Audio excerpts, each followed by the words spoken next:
जीवभूतः सनातनः मनःषष्ठानीन्द्रियाणि प्रकृतिस्थानि कर्षति प्रकृतिस्थानि कर्षति। वेद और उपनिषद कहते हैं अमृतस्य पुत्राः वयम्, हम अमृत के पुत्र हैं। पाठशाला में हम रहते हैं और हम इसी भावना को लेकर आगे बढ़ना चाहते हैं कि हम अमृत के पुत्र हैं, हम मरने वाले नहीं हैं। और सभी को, बच्चियां हो बच्चे हो, सभी को ये विचार, ये अमृत मिलना चाहिए, ऐसे स्वामी विवेकानंद बोलते हैं। समाज में, पूरे दुनिया में अगर कुछ मनुष्यत्व खड़ा करना है तो ये विचारों की आवश्यकता है, यह शिक्षण की आवश्यकता है। शिक्षण यानी जोर जबरदस्ती पढ़ाया जाता है, वह शिक्षण सच्चा शिक्षण नहीं है। जो स्वयं उठाते हैं तो वह सच्चा शिक्षण है। कभी कभी ना समझ के कारण जोर जबरदस्ती कभी कभी होती होगी, लेकिन बाद में पता चलने पर, हमारे घर में पिताजी बोलते थे कि सूर्य नमस्कार किए बिना नाश्ता नहीं करना है। ये पहले जोर जबरदस्ती लगता था, लेकिन बाद में पता चला कि अगर सूर्य नमस्कार नहीं किए होते तो हमारा शरीर, हमारे कुटुंब का स्वास्थ्य इतना अच्छा नहीं बनता। बचपन में ना समझी में यह आवश्यकता होती है, लेकिन सही अर्थ में स्वयं उठाना यह बहुत बड़ी बात है। और इसलिए मनुष्यत्व को खड़ा करने के लिए इन विचारों की आवश्यकता है। आज के समाज में अपने आप को दुर्बल मानने वाले, बकरी की तरह मैं करने वाले बहुत सारे लोग आपको दिखाई देंगे, हमें भी दिखाई देंगे। ये विचार सभी को खलता है मन में। हर एक के मन में ऐसा होता है कि मैं लाचार न बनो, मैं दीनहीन दुबला न रहूं, ऐसा सभी को लगता है। आराम से मेरा जीवन चले, सुख से आनंद से मेरा जीवन चले, ऐसा सभी को लगता है। लेकिन मनुष्यत्व खड़ा करने के लिए मेहनत करनी होती है और अपने आप को ऊंचे विचारों में रखना होता है। वह विचारों में रखने के लिए हमें योग्य वातावरण की आवश्यकता होती है, जहां ये विचार मिले। केवल मिले नहीं, ऐसे आचरण करने वाले बुजुर्ग या तो बड़े लोग हमारे साथ रहे। ये बात जब हमारे जीवन में बचपन में आएगी तो हमारा जीवन निश्चित उन्नत बनता है। अपने आप को यानी स्व को जिधर जागृति मिलती है, विकास मिलता है, उन्नति मिलती है, वही सच्चा शिक्षण मानना चाहिए। उधर ही स्वयं खुद का विकास होगा और पूरे समाज का, राष्ट्र का, दुनिया का भी विकास वहीं पर छिपा है। पूजनीय दादाजी कहते हैं कि समाज में अभी कैसा चल रहा है।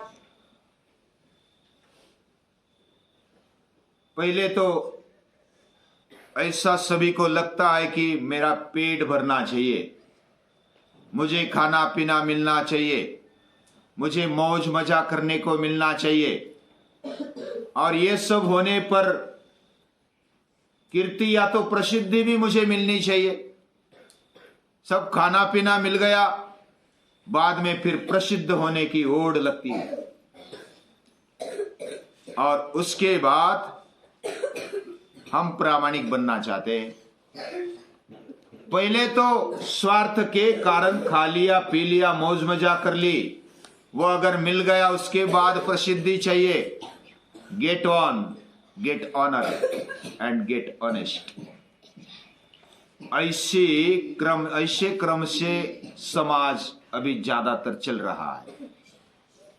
लेकिन ये अच्छी बात नहीं, ऐसे पूजनीय दादाजी कहते हैं पहले गेट ऑनेस्ट होना चाहिए, मुझे प्रामाणिक रहना है। भले मुझे खाने पीने को थोड़ा कम ज्यादा हो जाए तो भी चलेगा, लेकिन मैं प्रामाणिक रहूं, प्रामाणिकता से कमाओ, फोकट का नहीं लूंगा। ये बात फिट होनी चाहिए मन में और पूरे अंतःकरण में, जीवन में। ये जब होता है तो सच्चा आदमी, सच्चा मनुष्यत्व खड़ा होता है। यही सच्चा शिक्षण माना जा सकता है। और इस प्रकार जो भी काम करता है वो प्रभु का काम करता है, वो भगवान का काम करता है, क्योंकि हम भगवान के अंश है। मैं भगवान का अंश है। पहले श्लोक में हमने जो बोला अभी आज, उसमें ममैव अंशो जीवलोके 15वें अध्याय में गीता के 7वां श्लोक ये बताता है कि मैं भगवान का अंश हूं। अमृतस्य वै पुत्राः, स्वामी विवेकानंद भी बोलते हैं हम अमृत के पुत्र हैं, हम मरने वाले नहीं हैं, हम मरे हुए नहीं हैं। मरा हुआ दीनहीन लाचार बनता है, जो जिंदा है वो अस्मिता से, प्रसन्नता से, आनंद से वो जीता है। ऐसा जीवन जीने वाला और औरों को ऐसी प्रेरणा देने वाला वो भगवान का काम करता है। अपने अंदर रही हुई शक्ति को, प्रभु को जगाना और दूसरों के अंदर रही हुई शक्ति को जगाना, यही तो प्रभु का काम है। उसको याद दिलाना, याद दिलाते दिलाते हमें भी और याद हो जाता है, हमारा पक्का हो जाता है पाठ। जैसे स्वामी विवेकानंद एक उदाहरण देते हैं।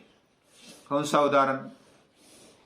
समंदर है, समंदर में ऊंची ऊंची लहरें उठती है। समंदर देखा है ना? समंदर में बहुत सुनामी आते हैं तो 100-100 फीट तक ये लहरें उठती है। और जब समाज में हम देखते हैं, समाज ये ऑलमाइटी गॉड, भगवान के ऊपर उठी हुई लहरें समझो, यानी मूल जो शक्ति है उसके ऊपर जो उठी हुई लहरें, ये सृष्टि है।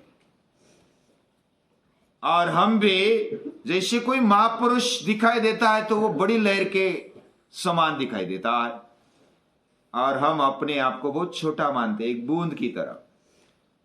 लेकिन समंदर का बूंद भी और लहर भी ले लेंगे तो उसमें, उसके पीछे तो समंदर है ना, बड़ी शक्ति, अथांग ऐसा सागर है नीचे। उधर ही लहरें उठती है, उधर ही बूंद उड़ती है।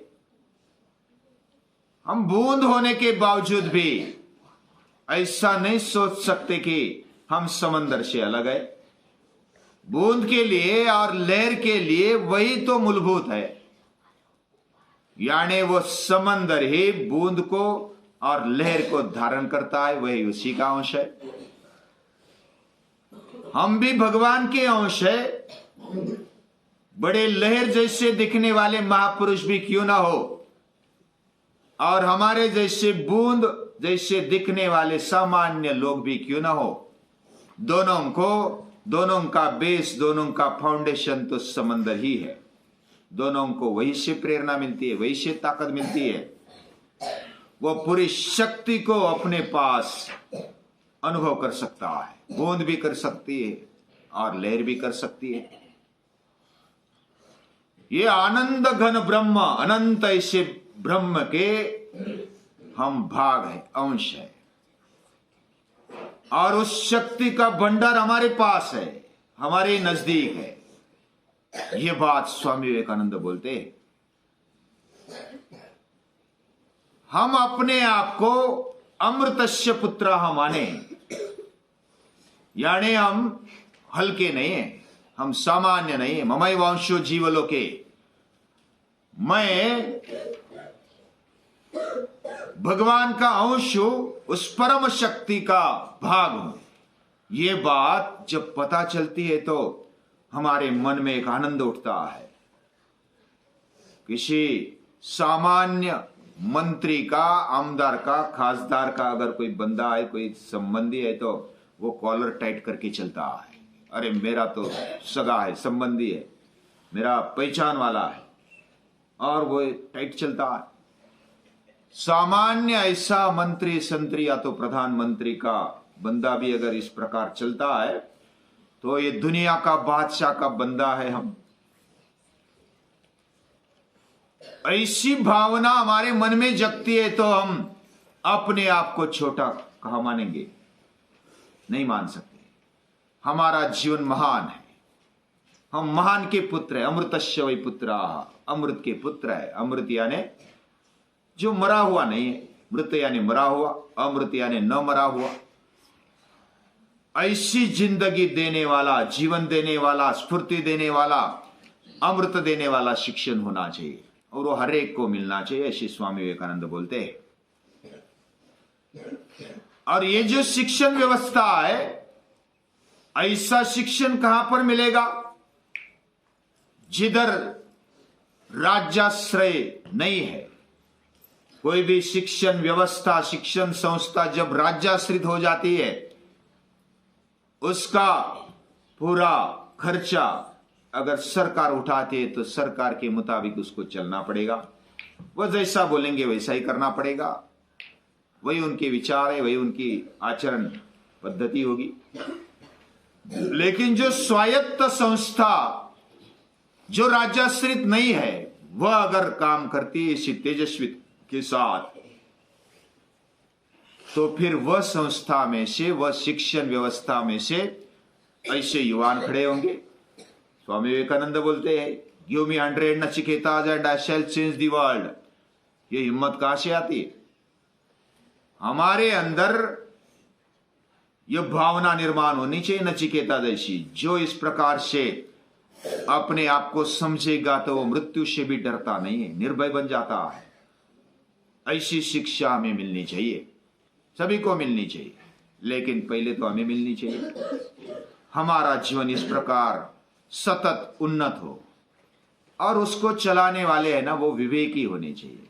विवेकी लोगों ने, उन विचारों को अपने आचरण में लाने वालों ने ऐसी संस्थाएं खोलनी चाहिए, ऐसे पूजनी दादाजी भी बताते। वैयक्तिक जीवन से लेकर के सामूहिक जीवन तक, पूरे समाज जीवन, राष्ट्र जीवन में एक स्फूर्ति लाने वाला यह विचार है। और सभी समाज की नींव में अगर कौन सी संस्था काम करती है तो वो शिक्षण संस्था। अलग अलग संस्थाएं है समाज में, कुटुंब संस्था है, बाकी शिक्षण संस्था है, राज्य संस्था है, शासन करने वाले, और व्यवस्थापन। ये सभी संस्थाएं अपने अपने कर्तव्य अगर सही तरीके से निभाएंगे, स्वायत्त बनेंगे, स्वावलंबी बनेंगे, तो ऊंचा व्यक्तित्व खड़ा हो सकता है। ऊंचा व्यक्तित्व जब खड़ा होगा तो ऊंचा राष्ट्र भी खड़ा होगा, और ऐसे ऊंचे राष्ट्र खड़े होंगे तो दुनिया भी वसुधैव कुटुंबकम की तरह रहेगी। पर हम कुछ पूछना चाहता है। हाँ, स्वायत्त यानी स्वयं कमाते हुए और स्वयं आधारित, ऐसे उसको स्वायत्त बोलते हैं। यानी सेल्फ रिलायबल, सेल्फ कंट्रोल्ड, यानी खुद ही जो संस्था दूसरों के आधार से, दूसरों के वित्त से चलती नहीं है, दूसरों की संपत्ति से चलती नहीं। हम अपने बलबूते पर खड़े हैं। जैसे इधर हम पाठशाला में रहते हैं तो आप भी अपना खर्चा उठाते हैं, इधर पाठशाला का खर्चा उठाती है, और हम प्रयास करते हैं कि स्वायत्त विचार और स्वायत्त व्यवस्था खड़ी हो। आगे जाकर के इसमें और सुधार करने की आवश्यकता है। फिर भी ज्यादा से ज्यादा हम राज्याश्रित न रहे। ये बात जब आती है तो हमें किसी का जो दुर्विचार या तो दोष युक्त व्यवस्था स्वीकारने की आवश्यकता नहीं होती। जिधर भी आत्महनन होगा, जिधर भी स्वयं को मरने की नौबत आ जाएगी। वह विचार हमें नहीं चाहिए। हमें खुद उठना है और ऐसे विचारों से पूरे समाज को, कुटुंब को और पूरे राष्ट्र को उठाना है। और इसलिए स्वायत्त या तो आत्मनिर्भर भारत, आज प्रधानमंत्री भी बोलते हैं आत्मनिर्भर भारत राष्ट्र बनना चाहिए। आत्मनिर्भर यानी गांव आत्मनिर्भर हो, व्यक्ति आत्मनिर्भर हो, गांव आत्मनिर्भर हो, कुटुंबों के साथ साथ राज्य भी आत्मनिर्भर हो और पूरा देश आत्मनिर्भर हो। ऐसी आत्मनिर्भरता से हम किसी के सामने लाचार नहीं होते। जो लाचार होता है वह सत्व गवाता है, सत्व गवाता है और वो दीनहीन बन जाता है, गुलाम बन जाता है। और गुलाम बनने वाले वो अपना विचार रख नहीं सकते, कितना भी ऊंचा विचार हो, लेकिन वो अगर गुलाम है तो रख नहीं सकता है। पहले तो गुलामी से हट जा, बाद में विचार रख सकेगा। कोई भी गुलाम या तो नौकर कहाँ विचार रख सकता है। हम स्वामी बनना चाहते हैं, मालिक बनना चाहते हैं। मालिक, लेकिन सबका मालिक कौन है? सबका मालिक एक है, भगवान है। लेकिन भगवान के हम बनना चाहते, भले एक मालिक नहीं लेकिन मालिक का, नजदीक का बन जाते। हम उसके पुत्र है, अमृतस्य वै पुत्रा ममैवांशो जीवलोके। हम उसके पुत्र है। पुत्र है तो हमारी ये जो धरनी है वो हमारी है, सब भूमि गोपाल की। ये धरनी हमारी है, हम उसके पुत्र है, तो मेरे अकेले की नहीं है, आप भी उसी के पुत्र है। तो ये व्यापक भावना भी आ जाएगी। इस प्रकार शिक्षण मिलना चाहिए। ममैवांशो जीवलोके, जीवभूत सनातना, भगवान स्वयं बोलते हैं कि तू मेरा अंश है। और ये सब इंद्रिय मन के साथ जो भी हमें शक्ति मिले कार्य करने के लिए, इंद्रिय मिले हैं, वो उसी के कारण चलते हैं। ये भावना रख करके मेरा जीवन अस्मिता युक्त बन जाए, तेजस्वी बन जाए, निर्भय बन जाए, ऐसी मांग करते हुए और एक एक पहलू हम शिक्षण के बारे में लेंगे, कथाएं भी लेंगे। पूजनीय दादाजी ने जो विचार रखा है उसको हम एक एक विचार को समझने की कोशिश करेंगे। पूजनीय दादाजी को नमस्कार।